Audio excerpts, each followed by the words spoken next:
Welcome to Spotlight, your home for relevant conversations. Ghana has been drilling petroleum since 2011. Now, who produces what, who pays who, and who benefits when the accounts are all settled? We have a report on Ghana's Petroleum Revenue Management, which unpacks the industry from 2011 to 2019. It was published by the Ghana Chamber of Bulk Oil. It may sound like a maze of figures, jargons, and inanimate conclusions, but we're going to break all of that down because even I need to understand so many things within the report. And to help us break it down, we have two analysts in the studio. We have Justice Kodzo. He's a senior policy analyst from the Africa Center for Energy Policy, ACEP, and Fritz Moses. He's a research analyst from IES. You want to stick around for this. We'll go for a quick break, and when we come back, we delve straight into the report. Welcome back to Spotlight. My name is Nwong Falong, and as always, I have the honor of steering the entire conversation to the end. And we hope that you will stick with us to the end because we have a lot to learn today. And if you're a woman in energy or petroleum and you're watching, I have been looking for you because I thought there was too much testosterone on this panel and I wanted to balance it. Unfortunately, I spent the whole day hunting you down and I couldn't find you, or I found some who were too busy to join us. And so let's get into this report that assesses Ghana's petroleum revenue management. So this is a report that covers 2011 to 2019. We don't have the data on 2020 as yet, and this covers the entire petroleum industry. This report is focusing on some very key elements, and we have Justice Kodzo, as mentioned earlier. He's a senior policy analyst from ACEP, and we have Fritz Moses, a research analyst from IES. They are the experts of today, and they're going to ensure that you and I both understand the issues raised within the report, especially the huge figures that are mentioned. I see some $5.9 billion. That's a lot of money, and none of it is in my pocket. So before we get into it, why do we have this report? What warranted the report? When did we even start producing this report? Why the need for the report? Let me hear from Justice Kodzo. Yeah, okay. I mean, let me state that I go by Kodzo more than the Justice. So, okay. Yeah. I think this report started as a downstream report annually. It accounts for the things that happen in the downstream sector. And in 2019... Is there a divide between the upstream and the downstream? So the same sector, no? Yeah, so the petroleum sector is the value chain has the upstream, the midstream, and then the downstream. In Ghana, the midstream and the downstream is sort of combined together. So that demarcation is not clearly there. But for the upstream and the downstream, is very clear. Upstream deals with a lot of the exploration and production on the oil fields, and the downstream, where my good friend is more specialized in, deals with petroleum products. So the fuel that we buy and all of those things, the pricing and all of those things. So initially, the report focused only on the downstream because Seaboard, which is the Chamber for Bulk Oil Distributors, operates in the downstream.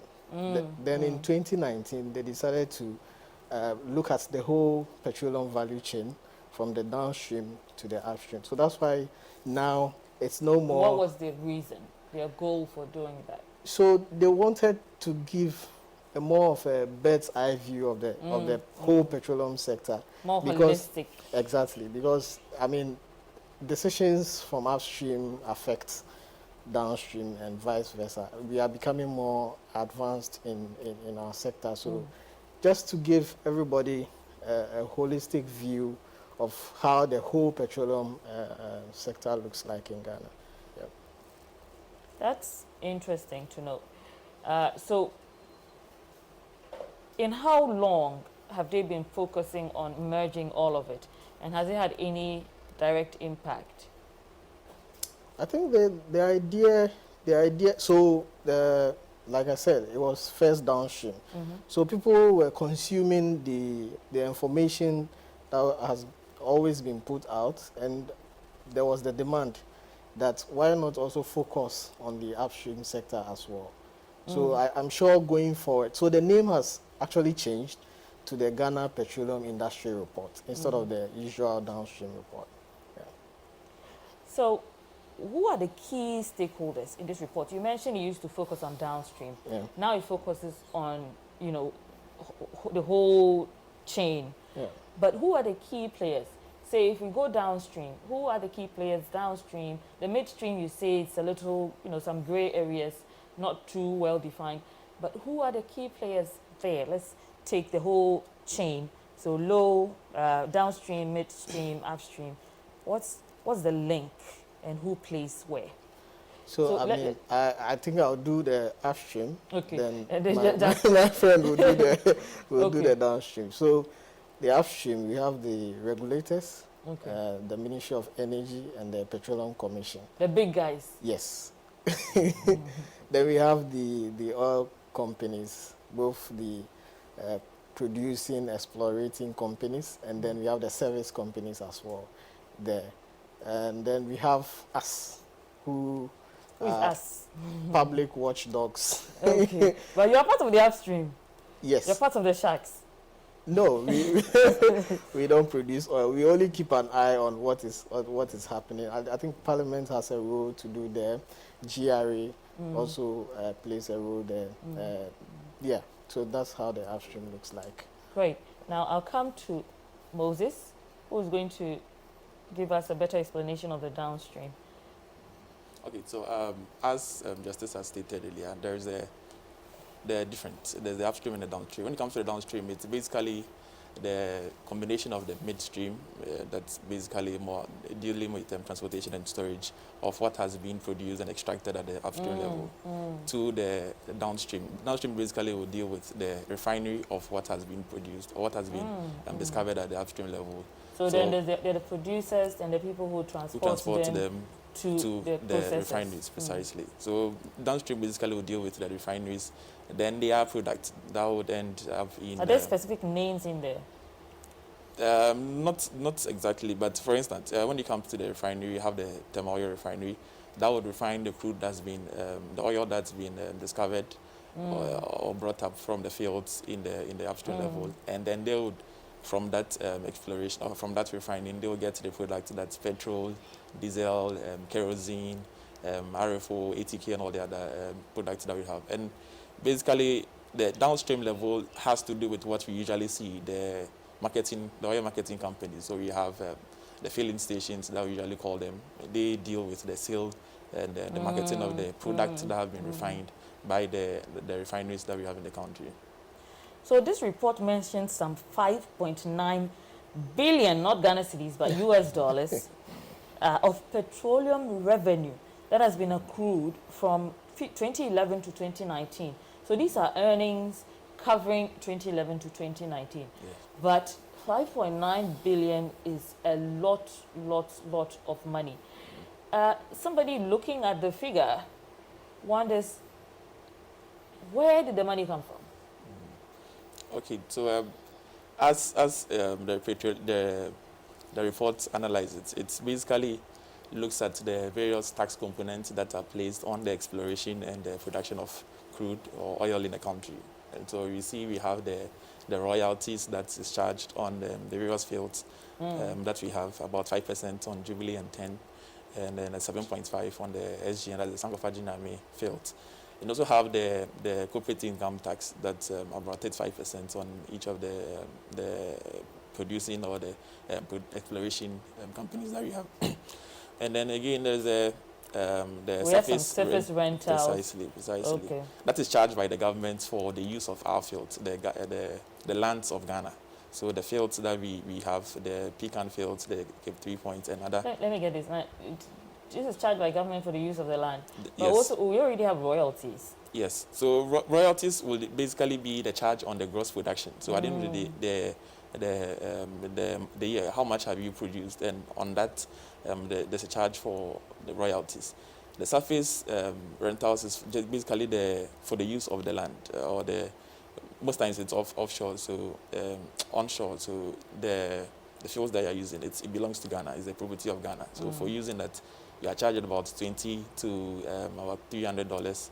Depending on the square meter that you are using. Oh, per square meter? Per square meter, precisely. Okay, there's also the carried and participating interest. Yes, so that is also charged on the, I think that's charged by the states, although it doesn't participate in the exploration, if justice can. Yes, in the exploration of the oil, that is actually a charge that it's paid, it's charged by GNPC in the various contracts that are signed with the producing companies for allowing the various companies to engage in the exploration. And when there's a discovery also, there's an extra charge that is put on the CAPI. There's a lot of money being charged. Exactly. When there's a lot of money being charged on an activity, it signifies that the activity is a high value activity. So let me just bring in Mr. Kodzo. Why are we encountering so many charges? And where does government come into benefit? How does government benefit from these charges? Royalties, corporate tax, surface rentals, carried and participating interest. Does this all go to government? I mean, like you rightly stated, once you get a lot of charges, then you know that it's a high value sector. Again, you have to acknowledge that the petroleum sector, exploration and production, requires a lot of huge capital investments. So when that happens, you'd have to entice people to bring their money to come and develop your fields and produce oil for you. Ghana doesn't have that kind of money to do that. So you have to provide incentives. And these incentives are governed by a fiscal regime. That's all the things that you listed, the corporate income tax and all of those things.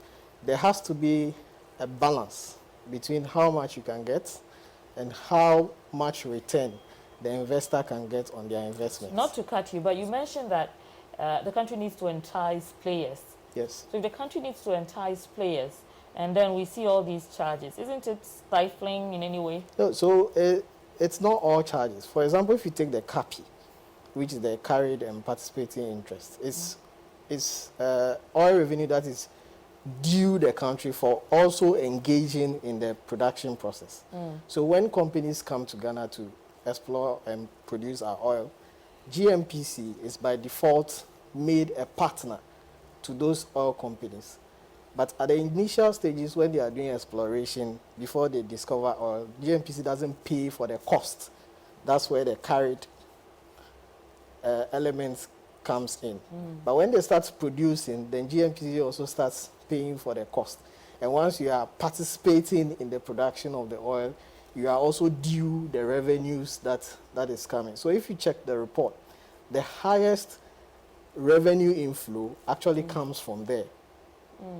Before corporate income taxes, surface rental and co only accrue just a little of the revenues that is due the state. I like this 5.9 billion figure because it seems hard for the regular mind like mine to grasp. But is this regular revenue in the industry? Yes. Is it normal to come by such revenue? So, Justice, I want you to take that.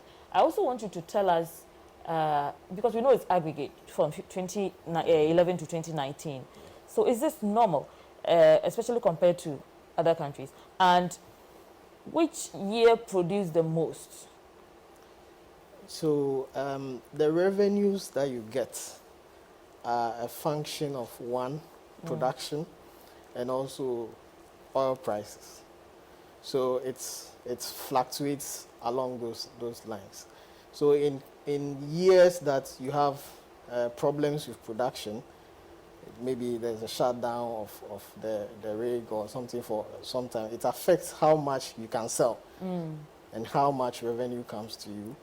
Also, when the global oil prices go down, it also affects how much you can get when you sell your oil. Are we making more than other countries? So you see, the fiscal regime, the instruments that we have to get what is due the states differs from country to country and from, sector to sector. So as regarding how much we have agreed, if there are no defaults, then we are getting what is due us. What do you mean no defaults? What could possibly be a default? Oh, if someone has to pay corporate income tax and they delay or they don't pay and all of those things. Because that's what we've agreed. Okay, so this is the figure, but the figure is not in, lump sum in our hands. No. So this is something that has come in over the years. So every year and how much. Between the players. Yes. Every year and how much comes in. I think in 2019 it was 900 and something. Has it been a good run, you think? We can do better. Okay. We can do better because there are a lot of fields that are lying unexplored and people are holding on to the contracts and all of those things. So there is opportunity. And this money is coming from only 3 producing fields. Yes. Jubilee, 10 and Sankofa. So imagine if we were exploring aggressively, we will be getting more than this. Yeah. You also mentioned petroleum, fuel prices. How does this affect fuel prices? What we have, the revenue we are getting. And one would think that we're making so much revenue. Why are fuel prices increasing? I think So let me go to the downstream. To explain the mechanics of that. Fritz, Yeah. please explain the dynamics of how this affects the price of fuel. Okay, so we understand that Ghana's daily consumption cannot be met of fuel, cannot be met by the amount that we are producing out of our refineries. So essentially we are having sometimes the oil refinery shutting down, sometimes not operating because of certain technical One moment, let me just, we have a few graphs that will show you the petroleum revenue distribution from 2011 to 2019. I did mention that this is a lump figure. The 5.9 billion it covers 2011 to 2019. So you will see the distribution. It should be rolling on your screen right now. You see the distribution of that. You see there are some parts where there's been a decline, especially from 2015, 2016, and 2017. Then you also find an upsurge in 2018 and 2019. So we'll interrogate that shortly. But in the meantime, Fritz was telling us how exactly these figures affect fuel prices. That's the most important thing to some of us. So because we don't have our refinery operating at the maximum capacity, we're not able to, as a nation, meet our local demand, our national domestic demand for petroleum products. And so we actually essentially do not use much of what we are producing in the country itself. But we tend to import petroleum products from mostly Europe, northeastern part of Europe, where we have prices being determined by international factors. So for that alone, we don't have control over the prices at the international level. And so prices then, our price at the international level would affect the local prices that we would have here, even though we're also producing oil here. But that production cannot meet our demand for products, for the petroleum products. Moses, how can we fine-tune our activities to be more relevant on the international market and to affect our own fuel prices? Yeah, so as Justice stated, we will have to ramp up our production because we are, I think, producing about 450 barrels per day of oil. That's this, is it for 450 or 65,000 barrels? Yes. Yeah, so it's roughly, insignificant compared to what's produced. About 1 million barrels, millions of barrels are produced a day by other countries. And now, do we have the capacity to produce millions of barrels? Currently, we don't. Okay. That's why we are unable to play. We are not able to recognize as a major player on the international level. And so our production does not really affect what goes on in the international market. Now I'm going to go back to Mr. Kodzo. So let's look at the distributional dynamics of the revenue accrued between 2011 and 2019. We're going to have that on the screen again. We had royalties, 24.4%. Corporate income tax, 15.91%. You also see surface rentals, which was some 0.13%. What informs these figures? So like I earlier on mentioned, petroleum revenues are a function of both production and prices. So those 2 years that you see, 2014, 2015, where we've received much less than what you see on the graph, were periods where global oil prices were down. So when the report for 2020 comes, you will see how significant it drops from the 2019 figures that we have there. So once the global oil prices is low, you get low revenue. So it's that cyclical, and it's very volatile. That is why countries are always advised to invest those monies properly, because it's not always going to be there for you to be getting the huge revenues. The huge, these things that you see are periods of boom where prices were doing well. What causes a period of boom? Does it have anything to do with our domestic activity, or this is us again taken from the world market? Yeah, from the world market. We have no influence on how much. So even if Ghana is having a good year or bad year, it's not, we can't we can't do anything, because if we have no influence on it, it means we also cannot counter it. So we can't do anything about it if we're having a bad year. No, so we can't counter it in the sense of having more revenues, but we have internal mechanisms to ensure that we don't suffer too much when we that don't suffer too much. too much. So we when suffer that- small. Of course, you would bear some of the pain. So if you take the stabilization fund, for example, that's its purpose. That when unanticipated shortfalls come in revenue, that can come in to provide a buffer for government expenditure, especially on the annual budget funding amount side.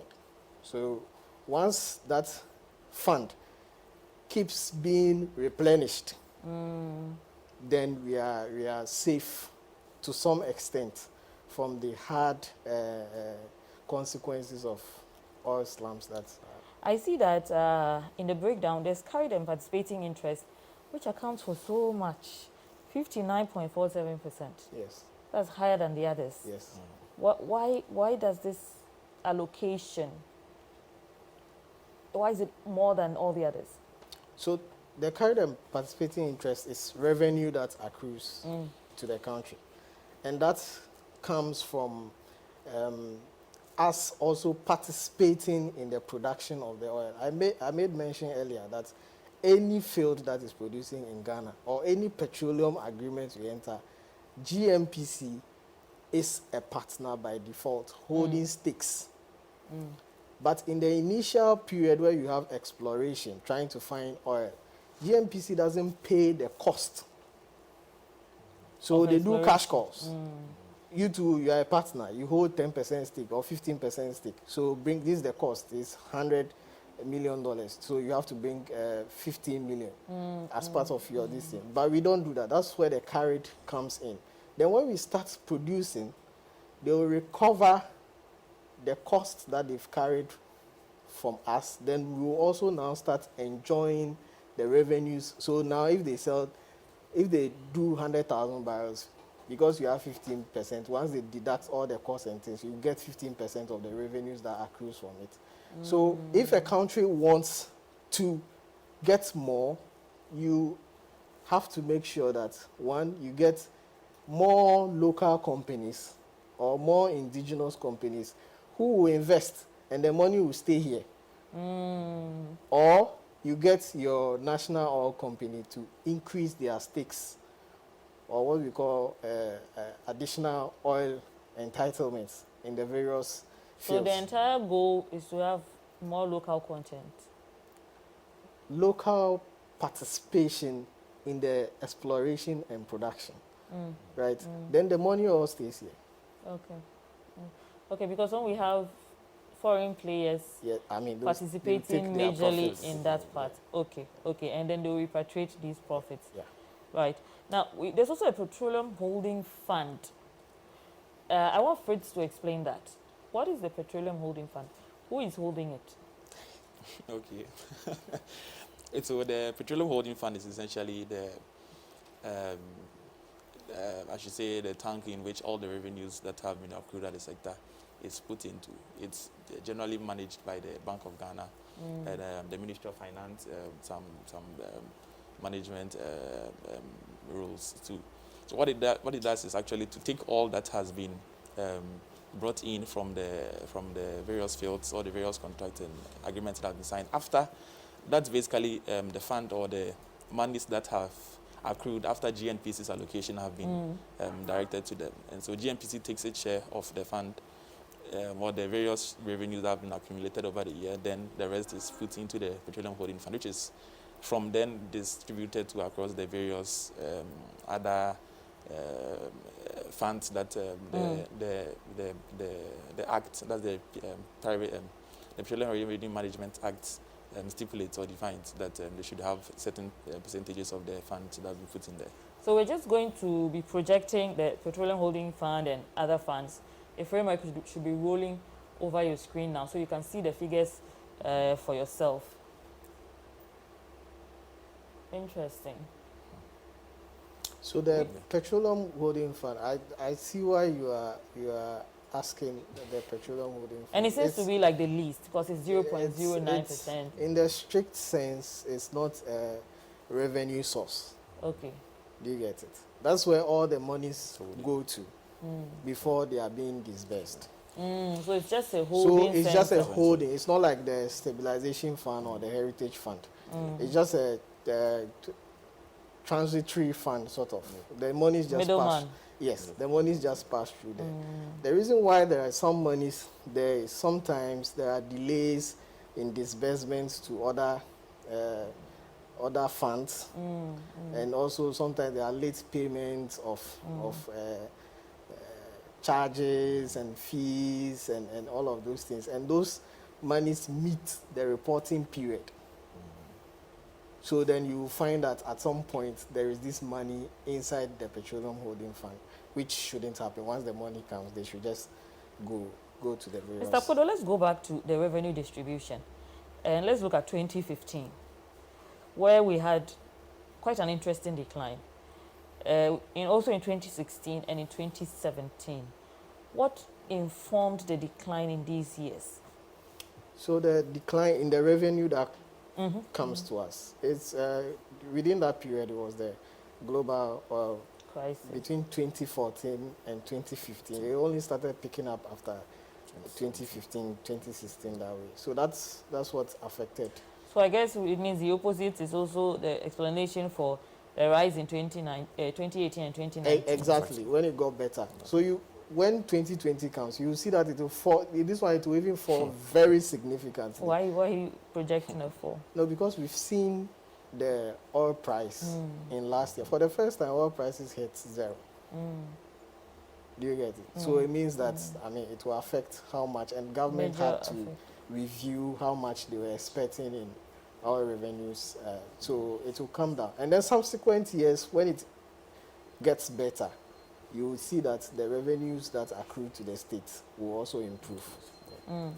Now, we look at the legal framework for this distribution. What is the legal framework that surrounds all of this? I want Fritz to take that. Yeah, so for management of petroleum revenue, it is the Petroleum Revenue Management Act that was passed in 2015. So it stipulates it makes provision for the Petroleum Holding Fund, the allocation to the annual budgetary fund amount, the allocation to the Ghana Petroleum Funds, the Stabilization Levy, the Heritage Fund. So it's the Petroleum Revenue Management Act that was passed that ensures that all of these allocations are done and that the revenue is properly managed, and also, of course, establish the PIAC, that's the Public Interest and Accountability Committee, that oversees the management of these funds and makes its reports as and when the year ends or the mid-year reaches. Is PIAC able to fully function within the system? We believe PIAC has been doing its best with regards to what the Act stipulates for their role to be. But sometimes, of course, there are bottlenecks in the bureaucracies that we find in this country. So it becomes difficult even getting data for PIAC itself to even operate with. but they are still able to go around the bottlenecks and find their way out. Interesting. PIAC, the Public Interest and Accountability, is doing its best, Yes. as he turns it. When we come back, we're still going to ask, we'll take it to Mr. Kodzo to explain to us what more PIAC could be doing within the sector to achieve its mandate satisfactorily. You're watching Spotlight, and we're discussing petroleum revenue from 2011 to 2019. Some 5.9 billion US dollars were accrued. We'll go for a quick break, and when we come back, the conversation continues. Stay with us.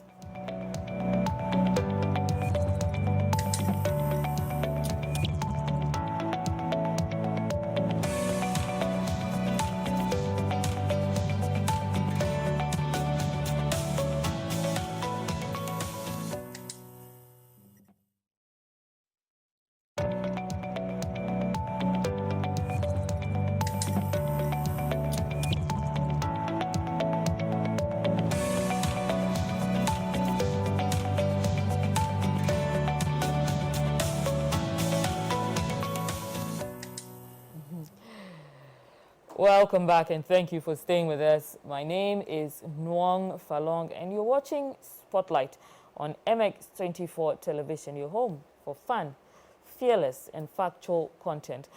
Before the break, we're just interrogating a report published by the Ghana Chamber of Bulk Oil on the Ghana's petroleum revenue management, especially.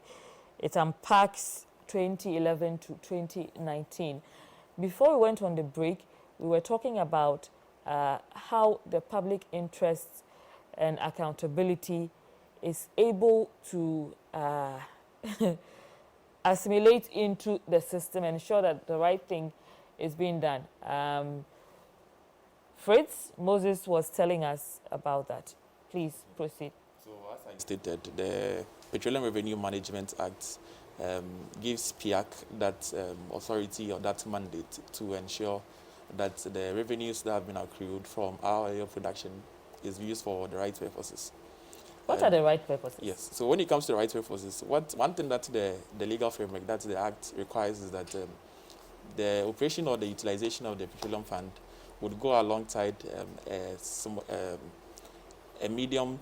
short to long medium-term plan, alongside also a national development plan.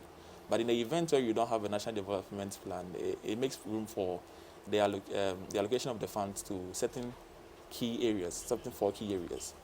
And so some of the areas include clean energy, clean water, improvement in infrastructure for education and health, roads and railways development, and other sectors. And so where you don't have a national development plan, it is the duty of the government through the Ministry of Finance to make provision for 4 of those areas every 3 years, to have the funds that are coming in from the production and exploration of oil being channeled into those areas. And to realize that in 2011 to 2013, we saw a substantial investment in the agri sector, in the roads and infrastructure sector, and again also in capacity building also for the government institutions. That was the aim of the government then. But then as at 2018, 2019, 2017, I think, it changed to infrastructure in education or service in education service. That was basically for the FHS program, also for roads. And then I think we also saw a bit in the health sector too. So that was the aim. That has been the aim of the government so far. And PIAC's duty or role is to ensure that for whatever purposes that government states it would be using the funds for, within those 3 years, it actually goes into that. Precisely. Now, thank you for it. I'm just going to rope in Mr. Kodzo, because you are the Center for Energy Policy. Now, Fritz mentions that the Act gives PIAC the mandate, but does the system give PIAC the ability? And also, when it comes to ACEP, how do you play into ensuring that policy is working? I mean, for PIAC, when PIAC started, they were created as a body by PRMA, but they were not getting funding to do their work, and they were at the benevolence of donors and and all of that. But then, That already handicaps them. yes, but that situation has changed because there was sustained advocacy by organizations like ACEP to ensure that when the PRMA was being amended in 2015, made provisions for PIAC to receive funding directly from petroleum revenues. So if you check the reports, since 2015, PIAC has been receiving revenues from government. So when it comes to funding for its job, PIAC has no problem in that respect. I think one thing that we need to recognize is that PIAC is a quasi-government institution. So it's being funded by government money, right? And you should expect that they will be in the room when those decisions are being made. But We should expect, huh? yes, but unfortunately, you see PIAC behaving like a CSO, right? Trying to, see itself outside government and trying to. Whose fault is that? So in the scheme of things, PIAC should be a citizens oversight committee that is monitoring and policing revenue, Citizen vigilante. if you wish, petroleum revenue management. But they also are quasi-government. So they should have direct links to government, the Ministry of Finance, Ministry of Energy, and shouldn't be complaining to their constituents that they don't get access to data. I don't know if you get. So why would I give you data if you are monitoring me? No, they are supposed to Yeah. give them data. Do you get it? So now, PIAC. You know, in this country, we have situations where you can ask for data. Yes, you have officially requested for it. But between request and receiving is a different story. PIAC is embedded in the reporting structure of the petroleum revenue expenditures. Okay, so they are privy the whole process. Exactly.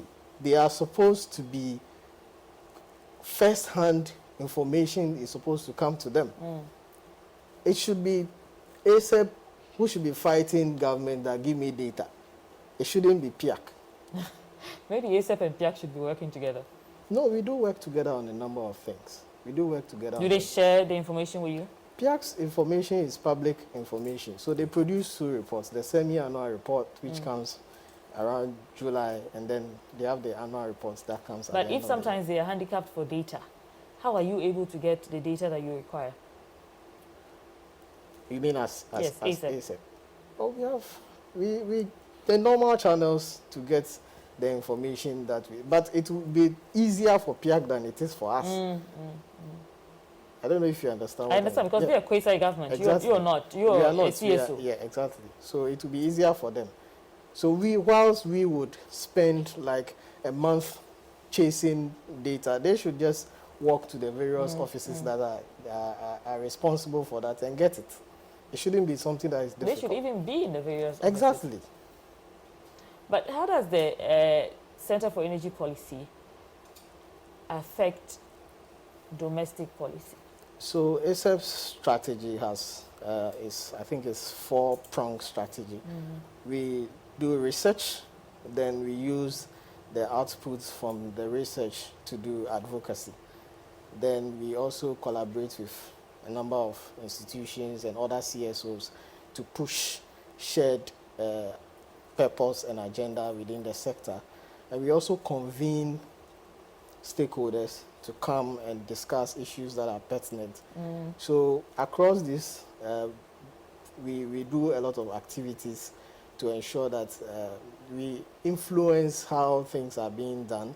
And most times, it's only a few times that you see us shouting at government. Most times we try to collaborate more than to be antagonistic. Yeah. And yes, that has always been the approach. Because has that approach worked better than being antagonistic?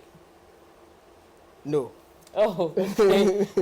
No, so I mean, you would only get responses when what you are advising meets what the power holders want to do. So the challenge or the wall you come against here is power brokers giving you the right information.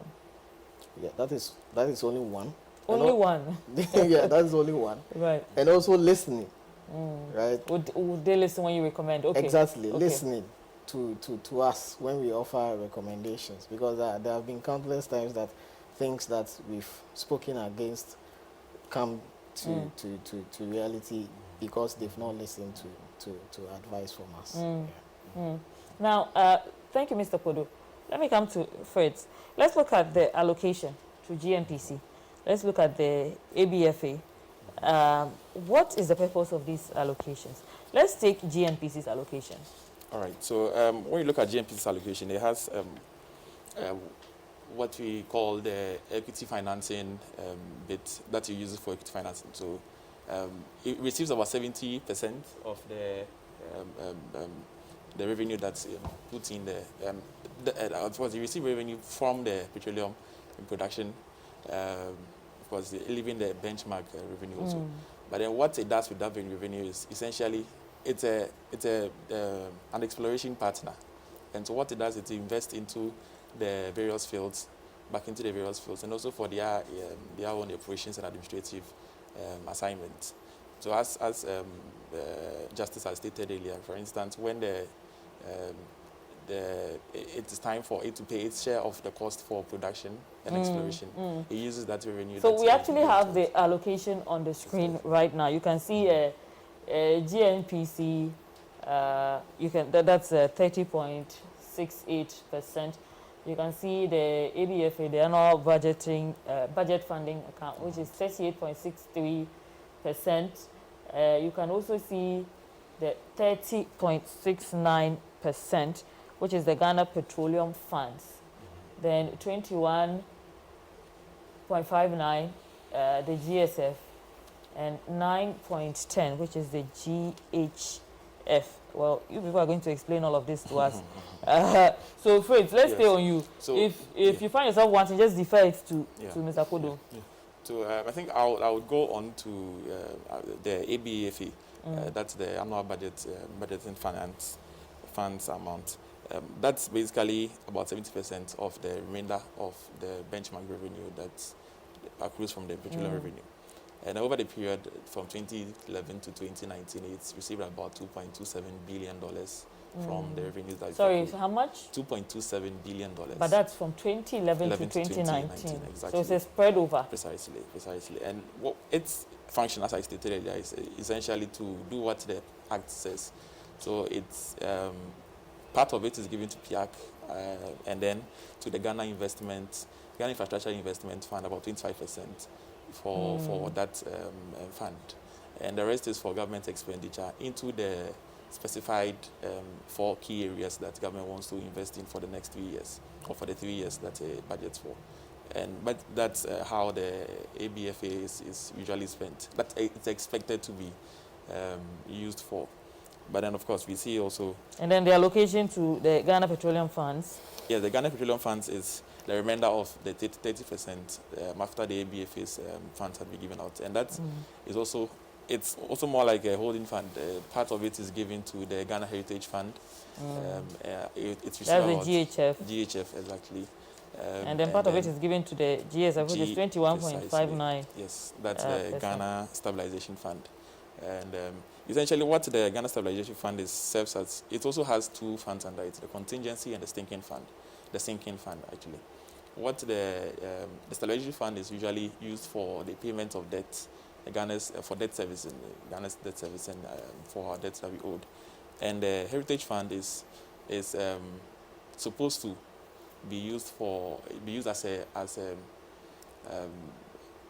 an emergency tool in the event where we have our oil resources or our oil revenues depleted in the various fields. That's what we are supposed to use following from that. But then we've seen, of course, some withdrawals from that fund over the past few years. So that's how the funds are actually supposed to be used. Thank you, Fritz. Mr. Kodzo, I want you to speak to the disbursements to the priority areas. Now, have we been investing in the right areas, which will ensure that economic growth accelerates? Let's look at from 2011 to 2019.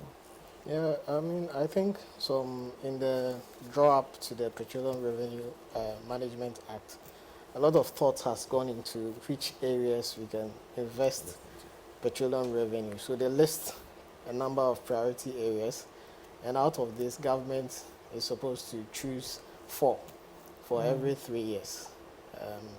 So all of those areas are very critical: health, education.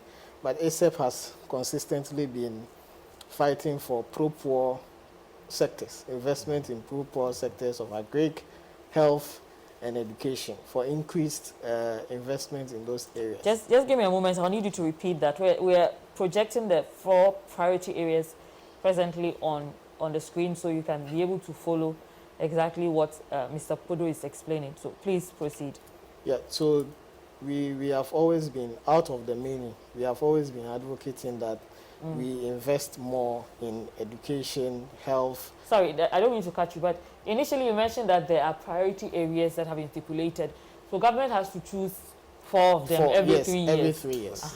Yes. So every 3 years, government has to choose 4 of these areas: potable water, delivery and sanitation, agriculture and industry. We have housing delivery, physical infrastructure and service delivery. In health, we also have some environmental protection and sustainable utilization and the protection of natural resources. And there's a strengthening of institutions of government concerned with governance and the maintenance of law and order. Infrastructure development in telecommunications, road, rail, and port. There's also the provision of social welfare and protection of the physically handicapped and disadvantaged citizens. We all know the marginalized groups within society. The public safety and security, also very key over there. Rural development, developing alternative energy sources, physical infrastructure and service delivery in education, science and technology. Interesting, I was able to read all because my eyes are not too good. So we have that's how many? 12 areas, and we choose 4 of these every 3 years. Mr. Kodzo, please keep going. So currently, the areas that have been chosen are roads, rail, infrastructure, infrastructure and service delivery in health, infrastructure and service delivery in education, and then the agri sector. And that is quite consistent with what ACEP has been proposing for us to do. But then, why does ACEP propose these particular ones? Because those areas, we consider them as pro-poor areas. I mean, if you invest in education, the returns of that on poverty eradication is significant. In health, in agri, you know, those sectors are very critical for poverty alleviation for any developing country. So that's why we ask government to focus on that. But we see an increasing trend where, because those areas are priority areas, governments, the petroleum revenue is beginning to replace government's capital investment in those areas. So originally, government would have allocated money to those sectors. But because now petroleum revenue is coming in, government, it is replacing how much government from its own other sources is investing in those areas. And that is dangerous given the fact that oil revenues are volatile, oil resources itself are finite. We can't continue to... So let me ask you this. So ACEP does a lot of advocacy on where these resources should be spent. How does a regular citizen also advocate and identify the areas in which they want these monies to go? So the regular citizen would only do that through their members of parliament. Okay. Because even in education, it has to be budgeted where these monies will be spent. So if my MP presents a compelling case that I want a school in my district, then it would be financed through that, because that is where the government has decided to focus the revenues on. So if you want that, but you see, one thing is that there's a lot of transparency, which is good, on where these revenues are spent. So every year, there's a report, Petroleum Revenue Report, that details out how much has been received and spent, and where it has been spent. Right, now talking about how much has been received and where it has been spent, and every year a report released to that effect. Let me give this to Fritz, and we have literally like 2 minutes to go. In 2018 and 2019, we realized that the Ghana Infrastructure Investment Fund did not receive any funds. Is this a breach of the Act, the Act 877? Yes. Of the Ghana Investment Fund Act. Okay, so essentially we'd love to know what that per government's budgets, and those were areas that it said it was going to prioritize its funding on.